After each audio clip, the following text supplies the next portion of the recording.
And now, the Cottage Springs Punch Out of the Week. Find your favorite flavors at cottagesprings.ca. That's right, folks. It is time for our Cottage Springs Punch Out of the Week. And gonna have to go ahead and pull out my maybe my new favorite drink from Cottage Springs right now. These Springers are absolutely phenomenal. We're getting a little bit of nice weather this week, and I got into some Springers while I was cleaning the garage out today. Let me tell you, these things are dangerous. Like, I'm going to have a blast all summer in the backyard with Max the dog running around, and I'll probably end up in his dog pool with them because these are a good time. Now, they Cottage Springs specifically made these smaller cans because of the alcohol content and everything else. When you're drinking these, do you feel like Andre the Giant? I was just gonna say, I am Andre the Giant. Let me drink 400 beers today. Yes, I do feel like Andre the Giant. These things will These, kick your butt. yeah, and what I like about these two is they've got like this great flavor to it, but they're 7% also. And it's Yeah, just like, let's go. let's go. So, and you know what I love too about like our friendship with Cottage Springs here is that this is just how we talk on the show every week. Like, we love Cottage Springs. I don't even feel like I'm shilling things. Like, We've been talking like this for 2 years.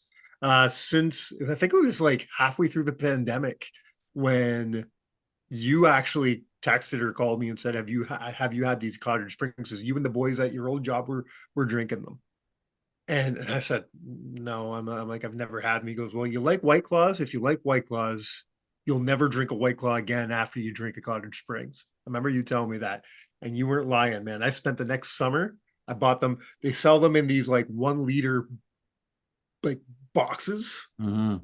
They sell their waters in these. I know you know. I'm telling our listeners, they sell them in boxes, and you can. It's got a spout, and you can just pour them. I would go through a box in a day. It was dangerous. Well, for anyone that's I believe it was one of those boxes that put me in the state I was in one of our Canada Day shows. That's correct. I was going to say, too, for anyone that's questioning our love for Cottage Springs, go back and check out our SummerSlam live show on Instagram when I drank all the Cottage Springs and don't remember recording the show. So drink responsibly, kids. I was in my backyard. Everything was fine. Yes, But yeah, so I'm going to enjoy a nice Springer here, the Springers with an S. And I'm going to let you go ahead and have our Cottage Springs punch out of the week. I haven't made my way to the LCBO this week, but I can't wait to get my hands on one of those Springers or one of the other the new products they have the punch ups, the punched Punch ups are ups. great. Sorry, Yeah, yeah, punch ups are I great. can't A wait to lot of grab great. my hands on one of these. And speaking of the punched ups, it's time for the punch out, and I think we're going to this past Friday on SmackDown, Mm. and we're going to talk about that big segment right in the I'm going to say the middle of SmackDown, where Solo and Jimmy Uso were in the middle of the ring with the wise man Paul Heyman, and stuff went down, man. It went nasty. So for those of you who haven't seen it, this is how it went down. Solo basically told the wise man that losing equals consequences. Jimmy lost at WrestleMania, and so did the tribal chief Roman Reigns.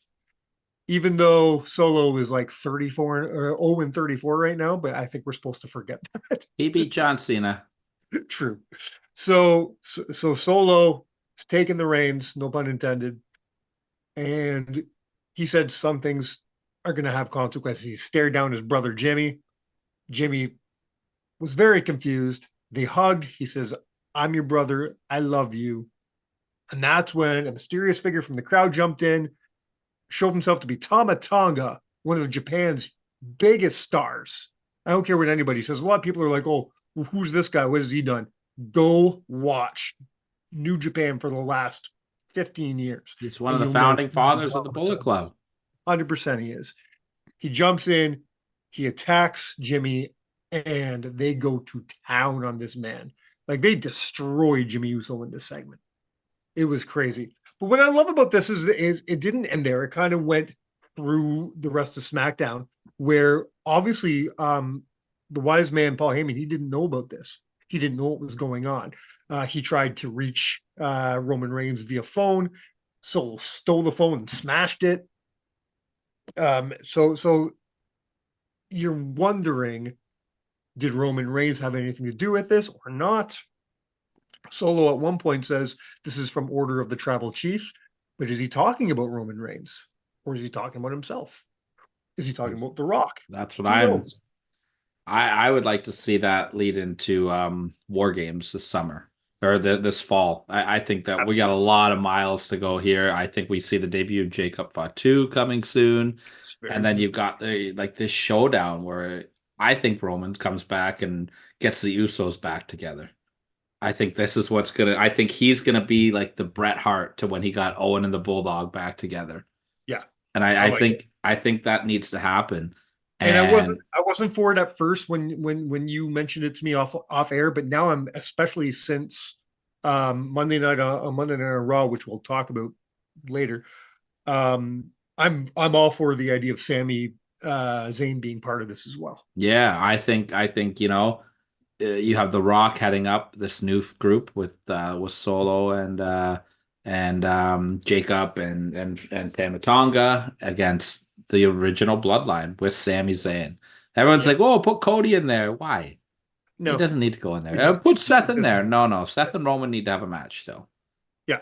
No, I like the idea of Sammy being in there. I wasn't sold at first. I think Sammy's moved on from this, but seeing him and Jay together on doing that little segment on Raw, right there, I was like, okay, Yeah. I want to see these guys together again. They're family, man. They are. Yeah, They're love it. family. I love this. I love this for your punch out of the week. I think it's a great segment. I'm really excited to see what Tamatonga does in the WWE. I'm even more excited to see when Roman comes back now. Yeah, That's something I didn't know I was going to be excited about because, like, I don't know. It's Roman. Like, yeah, he lost the title, and all of a sudden I'm more interested in him now than when he had the title for the last 6 months. So exciting the, stuff. WWE is hitting home the chase runs. is always more exciting than the grab, and and I think Cody knows that better than anybody Do you think because we get Cody's Rock got and the Do you think we get Rock and Cody at SummerSlam with Roman making his return and costing The Rock the match? yeah, that could definitely happen. That could definitely happen. Yeah. All right, man. Well, that is a great choice for your Cottage Springs punch out of the week, and I will cheers to that.